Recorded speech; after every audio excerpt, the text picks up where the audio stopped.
សួស្តីទាំងអស់គ្នាខ្ញុំមុំថ្ងៃហ្នឹងដូចតរដងចឹងភាសាសុកខ្ញុំមានអារម្មណ៍ថាចង់សួរថាតើអ្នកថ្មីនឹងមកពេលណាហើយគេមានអីចង់ប្រាប់អត់នេះស្រាប់ហ្នឹងពេលហ្នឹងគឺគេប្រាប់ថាគេជួបពរយើងនៅក្បែរគេហើយស្នេហារបស់គេគឺខ្លាំងខ្លាហើយដល់ពេលវាចេញmy beloved និយាយទៅគឺខ្ញុំអត់មានអីនិយាយមកប៉ុន្តែសារណែនាំAngel គាត់ចង់ណែនាំយើងតាក់ទងនឹងគ្រឿងអីខ្លះយើងចូលមើលសារណែនាំវិញជំរាបសារណែនាំគឺដំបូងវាចេញ let it go ឲ្យវាទៅនេះមនុស្សយើងបើសិនជាត្រូវការសន្តិភាពត្រូវការសេរីភាពយើងត្រូវដករឿងចាស់ចេញឲ្យអស់សិនហើយនឹងរឿងថ្មីចូលមកធ្វើឲ្យចិត្តយើងស្រឡះនៅពេលដែលយើងស្រឡះចឹងនៅជុំវិញខ្លួនគឺយើងគឺស្រស់បំព្រងមកមានហុំព័ទ្ធដោយផ្កានៅខាងលើមានសាច់ព្រាបពណ៌សតំណាងឲ្យសន្តិភាពហើយមនុស្សយើងមើលទៅមានក្តីសុខអញ្ចឹងដំបូងគឺចង់ឲ្យអ្នកទាំងអស់គ្នាដោះលែងរឿងចេញស្រាយរឿងដែលជាប់ជំពាក់នៅក្នុងចិត្តយើងទាំងអស់ហ្នឹងចេញសិនបន្ទាប់មកគឺ the eye of the heart សូម្បីនៅក្នុងនេះក៏មានរូបព្រាបនេះដែរអញ្ចឹងមានន័យថា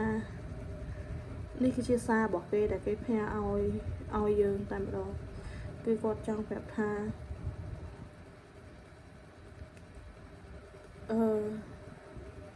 យើងពិតជាស្រស់ស្អាតនៅក្នុង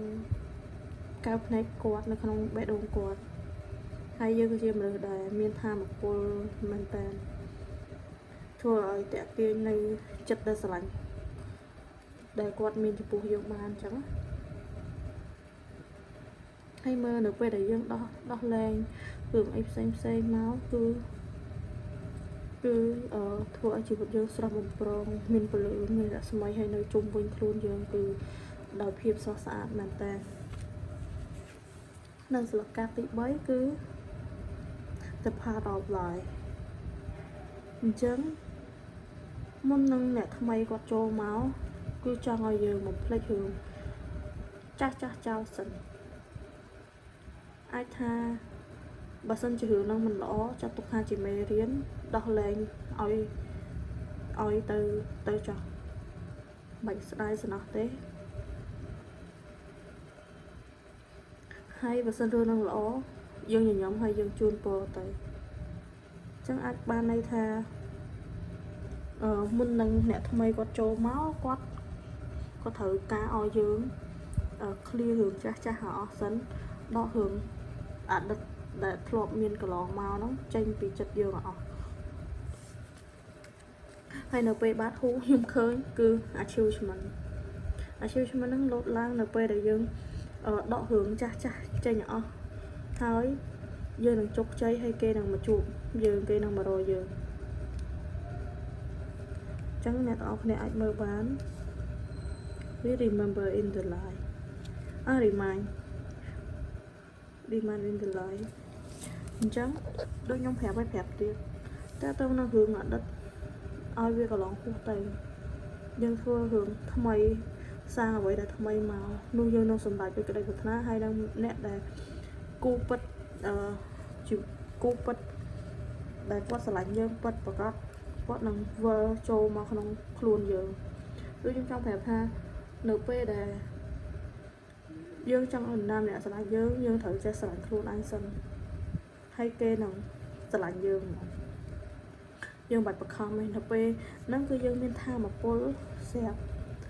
សម្រាប់អ្នកទាំងអស់គ្នាហ្មងអញ្ចឹងតើតើក្នុងសារខ្ញុំមានប៉ុណ្ណឹងអត់មានអីទេប៉ុន្តែបើសិនជាអ្នកទាំងអស់គ្នាចង់មានបងខ្លះក៏ចង់សួរនាំតាក់ទងពីរឿងថាអាចនឹងជួបគ្នាវិញអត់ជាមួយអ្នកចាស់ឬក៏អីចឹង តែតមួយខ្ញុំតាមឆាតមកបងខ្ញុំជួយឆែកមើលឲ្យបើសិនជាខ្ញុំមានពេលហើយ